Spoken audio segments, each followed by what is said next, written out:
मैं एक बार आप लोगों से आग्रह करता हूं कि अखबार पढ़िए, तो जो आपको समस्या समझ में आई, बड़ी समस्या है, उसको पेपर पे लिख के देखिए कि यार ये पूरी समस्या पूरी दुनिया में है क्या, ये वर्ल्ड वाइड है क्या। जापान में आज भी राम राज्य है, लेकिन भारत में राम राज्य नहीं है। भगवान श्री राम पैदा हुए भारत में, लेकिन भारत में राम राज्य नहीं है, सिंगापुर में राम राज्य है। भगवान श्री राम, भगवान परशुराम, भगवान कृष्ण सब लोग यहां जन्म लिए। दुनिया में सबसे ज्यादा मठ मंदिर कहां है, जोर से बोलिए जरा, भारत में। दुनिया में सबसे ज्यादा पंडा पुजारी कहां है, भारत में। दुनिया में सबसे ज्यादा नेता भारत में, सबसे ज्यादा अभिनेता भारत में, सबसे ज्यादा लेखक भारत में, सबसे ज्यादा पत्रकार भारत में, सबसे ज्यादा कलमकार भारत में। दुनिया में सबसे ज्यादा प्रधान भारत में, सबसे ज्यादा पार्षद भारत में, सबसे ज्यादा सांसद भारत में, सबसे ज्यादा विधायक भारत में, सबसे ज्यादा वकील भारत में, सबसे ज्यादा प्रोफेसर भारत में, सबसे ज्यादा जज भारत में, सबसे ज्यादा चर्चा भारत में, सबसे ज्यादा विचार विमर्श भारत में, सबसे ज्यादा चिंतन मंथन भारत में। इसमें से चीन में कुछ नहीं होता, मैं आपको पूरी जिम्मेदारी के साथ कह रहा हूं। ये जितना चिंतन मंथन बैठक सब कुछ चलती, चीन में इसमें कुछ नहीं होता। जितना आतंकवाद भारत में इतना चीन में है क्या, जोर से बोलिए जरा। जितना अलगाववाद भारत में इतने चीन में है क्या। भारत, चीन में कभी बम विस्फोट होता है क्या, चीन में कभी आरडीएक्स पकड़ा जाता है क्या, चीन में लफ्ज जिहाद की घटना कभी सुनी क्या आपने, चीन में लैंड जिहाद घटना सुनी क्या आपने, चीन में कभी घुसपैठिया कोई गया सुना आपने, चीन में कभी आपने धर्मांतरण घटना सुनी क्या, चीन में जनसंख्या विस्फोट करने की हिम्मत है क्या, चीन में ड्रग स्मगलिंग की हिम्मत है क्या, चीन में ह्यूमन ट्रैफिकिंग की हिम्मत है क्या। क्यों? वहां तो कोई देवी देवता नहीं है। न राम ने जन्म लिया, न कृष्ण जन्म लिया, न महावीर ने लिया, हनुमान ने लिया, न गौतम बुद्ध ने लिया, न छत्रपति शिवाजी महाराज ने लिया, न सरदार पटेल ने लिया, न राणा प्रताप ने लिया, न स्वामी विवेकानंद ने लिया। सारे देवी देवता महान सब भारत में जन्म लिए। इतनी समस्या, वहां किसी ने जन्म नहीं लिया, कोई समस्या नहीं। क्या डिफरेंस क्या है? क्योंकि उन्होंने राम मंदिर तो नहीं बनाया, लेकिन उन्होंने राम नीति लागू किया है। राम नीति है भय होय न प्रिय। उन्होंने कृष्ण मंदिर नहीं बनाया, लेकिन कृष्ण नीति लागू किया, सठे साठम समाचरित। तो आज की डेट में भय पैदा करने का काम किसका है? शासक का। हमारा आपका काम है क्या? नहीं। आपके नाडियाड में 10 लोग आके झुग्गी बना ले, बांग्लादेशी रोहिंग्या, आप जाकर लाठियों से पीटेंगे तो आपके उनके खिलाफ मुकदमा बाद में दर्ज होगा, आपके खिलाफ एफआईआर पहले हो जाएगी। होगी कि नहीं होगी? जोर से बोलिए। आपकी बेटी को कोई उठा ले, आपके पास इतना अधिकार है कि आप उसको, जिसने बेटी को उठाया उसको लाठियों से पीट पीट के उसका दिमाग दुरुस्त कर सकते हैं क्या? आपके खिलाफ पहले एफआईआर होगा। आपके पड़ोसी कोई कन्वर्ट कर ले, जलसा हो रहा हो, चंगाई सभा हो रहा हो, और गुजरात में होता है, मुझे खूब पता है कि यहाँ पे किस तरीके से क्रिश्चियन मिशनरियां काम कर रही है, कन्वर्ट कर रही है। आपके अंदर इतना अधिकार है कि जाके लाठियों से पीट पीट के मिशनरियों को हटा दीजिए, इतना अधिकार है क्या? उनके खिलाफ एफआईआर बाद में होगा, आप खिलाफ पहले हो जाएगा। जब हम कहते हैं ना धर्म की जय हो, तो उसके बाद क्या बोलते हैं? अधर्म का। याद रखिए, धर्म की जय करने से अधर्म का नाश नहीं होता, अधर्म का नाश करने से धर्म की जय होती है। और धर्म की जय करना समाज का काम है, और अधर्म का नाश करना शासन का काम है। हम गौशाला चला सकते हैं। गौशाला चलाना क्या है? धर्म की जय। और गौ तस्कर को, गाय खाने वाले को जेल में डालना, यह क्या है? अधर्म का। आप लाख गौशाला चलाइए, जब तक गाय खाने वाला बाहर रहेगा, एक दिन आपकी गाय जरूर खा जाएगा। तो आपका काम है गौशाला चलाना, गाय की सेवा करना, और शासन का काम है गाय खाने वाले को जेल में डाल देना। जब तक दोनों नहीं होगा, बात बनेगी नहीं। मैं ऐसे उदाहरण देता हूं, पानी की बाल्टी में ऊपर एक टोटी लगा दीजिए, बाल्टी में पानी आता रहे, और नीचे एक होल कर दीजिए, पानी निकलता रहे। बाल्टी कभी भरेगी क्या? जोर से बोलिए जरा। आपके अगर बाथ टब है, तो बाथ टब में पहले ऊपर से पानी नहीं खोलते, पहले नीचे जो ड्रेन पाइप है उसको बंद करते हैं। जब तक ड्रेन पाइप आप नहीं बंद करेंगे, ऊपर टोटी खोल के रखेंगे, पानी लीक होता रहेगा, लीक कभी भरेगा नहीं। इस देश में सबसे पहले कानून का खौफ पैदा करने की जरूरत है। आखिर क्या कारण है कि भारत में इतने अपराध हो रहे हैं और वहां होता ही नहीं? यहां 32 गाड़ियों में 32 कुंटल बारूद इकट्ठा कर लिया, वो भी भारत की राजधानी के आसपास। आपने कभी सुना कि चीन की राजधानी बीजिंग के आसपास किसी ने 32 किलो आरडीएक्स इकट्ठा किया हो? जोर से बोलिए जरा। नहीं। आपके गुजरात में 3 पकड़े गए, उसमें एक डॉक्टर पकड़ा गया, खतरनाक जहर बनाया उसने, और 1 कुंटल जहर बना लिया। मेरी डॉक्टर से बात हो रही थी बहुत सारे रिसर्च के लोगों से। वो जहर इतना खतरनाक था कि वो जो भोपाल गैस कांड हुआ था ना, उससे भी खतरनाक जहर, हवा में उड़ा दे तो जो सांस लेगा सब मरेंगे। जो राइसिन जहर मिला था 1 कुंटल, वो इतना खतरनाक जहर मात्र 100 ml अगर एक पानी की टंकी में डाल दे तो पानी की टंकी पीने वाले सब मर जाएंगे। और एक पानी की टंकी सामान्यतः 10,000 लोग पानी पीते हैं एक टंकी से। वो इतना खतरनाक जहर था, एट ए टाइम 10 लाख लोगों को मार सकता था। वो तो पकड़ लिया गया। आप मुझे बताइए, सिंगापुर में ऐसा जहर कभी सुना आपने पकड़ा गया हो? जोर से बोलिए जरा। चीन में पकड़ा गया क्या? तो भारत में क्यों पकड़ा जा रहा? क्योंकि हमारे देश में संविधान की शपथ लेने वालों को मानव और दानव का अंतर ही समझ में नहीं आता। माननीय जज साहब बैठे हैं, उनको मानव दानव का अंतर पता है। ताली बजाइए माननीय जज साहब के लिए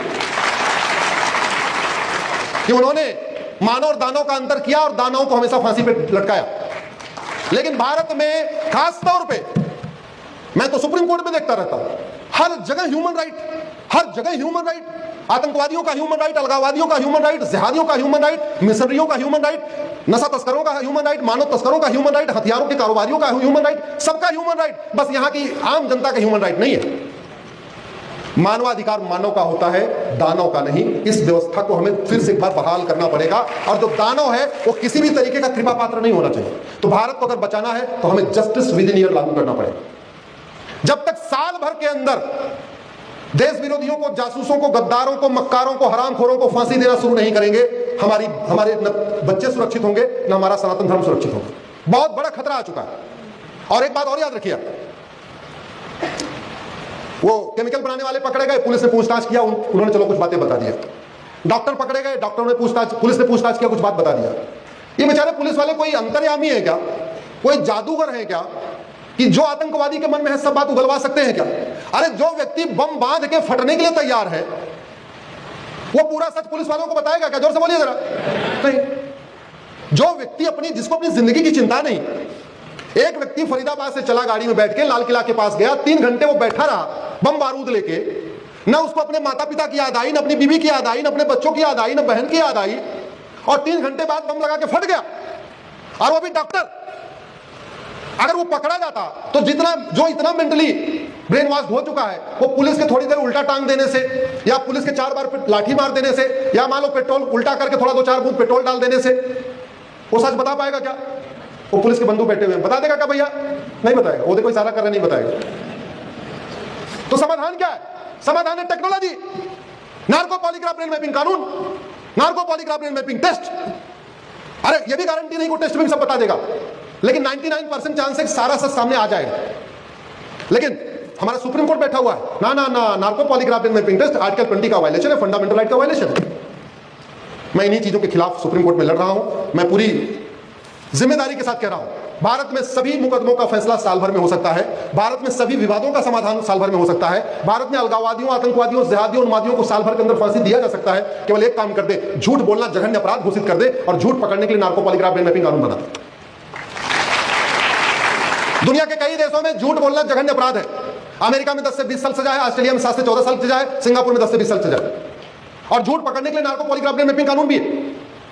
अमेरिका में एक आतंकवादी था, डेविड कोलमैन हेडली, वो पकड़ा गया, पूछा भाई तूने रेकी किया क्या? बोला हाँ जी रेकी किया। सोचिए अमेरिका का आतंकवादी कितना ईमानदार है, हाँ जी रेकी किया। जानते क्यों? क्योंकि उसके वकीलों ने पहले बता दिया था रेकी करने की सजा 5 साल है और झूठ बोलने की सजा 10 से 20 साल की है, तुम एडमिट कर लेना, कम बच जाओगे। अमेरिका में एक व्यक्ति को भी 3 शर्ट चुराने के बाद 25 साल सजा हुई। जानते क्यों? उसके वकील उसको बताया नहीं कि झूठ बोलने क्या होता है।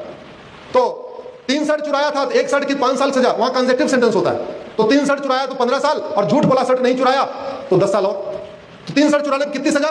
15 साल। वहां ऐसे सजा होती है। कभी आप लोग गूगल करना, the longest prison sentences, Google पर करना, सजा दुनिया में कैसे कैसे होती है। एक व्यक्ति ने चिटफंड बना के चिटफंड स्कैम किया था, 1,43,000 साल सजा, 32,000 साल सजा, 40,000 साल सजा। हमारे यहां बम ब्लास्ट हुआ था मुंबई में, जिसमें 300 लोग मारे गए थे। सेम समय में मैड्रिड में बम ब्लास्ट हुआ, हमारे यहां वाले सबूत के अभाव में छूट गए, मैड्रिड वालों को 30,000 साल सजा हुई। हालांकि आदमी 30,000 साल कोई जीता नहीं है, लेकिन दुनिया में यह सिस्टम है। क्योंकि अगर आप सबको एक सिंपल लाइफ इंप्रिजनमेंट कह देंगे तो पता कैसे चलेगा कि इसने कितने लोगों को मारा, कितनी हत्या किया। इसलिए वहां पे अपराध के हिसाब से काउंटिंग होती, 30,000 साल सजा, 40,000 साल सजा, 50,000 साल सजा। चीन में भी कुछ दिन पहले चीन के कृषि मंत्री को फांसी दे दिया। क्यों?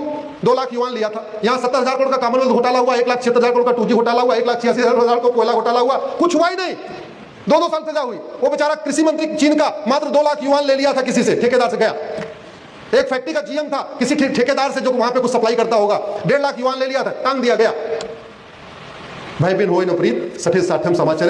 देश में केवल अब समय आ चुका है, झूठी शिकायत को गंभीर अपराध घोषित किया जाए, झूठी जांच को जघन्य अपराध घोषित किया जाए, झूठी गवाही को गंभीर अपराध घोषित किया जाए। दुनिया के कई देशों में बाप भी अपने बेटे के लिए झूठी गवाही नहीं करता। क्यों? क्योंकि बेटा तो फंसेगा, झूठी गवाही के चक्कर में वो भी फंस जाएगा। और हमारे देश में तो आपको गवाह ढूंढने की जरूरत नहीं है, आपके अपराध के हिसाब से 10,000, 20,000, 30,000, 40,000 वहीं कोर्ट में गवाही मिल जाते हैं। अभी यूपी में पकड़ा गया, अब तक करीब 60 लोगों का वो जमानत ले चुका था, एक ही व्यक्ति 60 लोगों की जमानत ले चुका था। 1 लाख रुपए लेता था, कह देता था हम तो इनको जानते हैं, जब से पैदा हुए तब से इनको जानते हैं। ये हो रहा है। एक चीज याद रखिएगा, जब जुडिशियल सिस्टम गड़बड़ होगा तो उसका फायदा, चलो कुछ अधिवक्ता बंधुओं को फायदा हो सकता है, कुछ माननीय जजों के भी फ्लैट वेट बन सकते हैं, मकान बन सकते हैं, लेकिन देश बहुत बड़े खतरे में आता है। इसलिए जुडिशियल सिस्टम को ठीक करना जरूरी है, जस्टिस विद इन ईयर लागू करना जरूरी है। झूठी शिकायत, झूठी जांच, झूठी गवाही को गंभीर अपराध घोषित करना है। लोग झूठी शिकायतों के कारण आत्महत्या कर रहे हैं, फर्जी SC/ST केस के कारण लोग आत्महत्या कर रहे हैं, फर्जी दहेज के केस के कारण लोग आत्महत्या कर रहे हैं, लोग डिले के कारण छत से कूद कूद के मर रहे हैं, लोग फर्जी दहेज के केस कारण, मैंने कई केस ऐसे देखे, आत्महत्या कर लिया, पति ने आत्महत्या कर लिया, वो वाइफ परेशान कर रही थी। फर्जी दुनिया भर के ऐसे केस आ रहे हैं जिससे लोग आत्महत्या करते जा रहे हैं। तो अगर हम ऐसे इसको सिस्टम को नहीं बदलेंगे तो देश सुरक्षित नहीं हो सकता। इसी के साथ मैं अपनी बात खत्म करता हूं। भारत माता की, भारत माता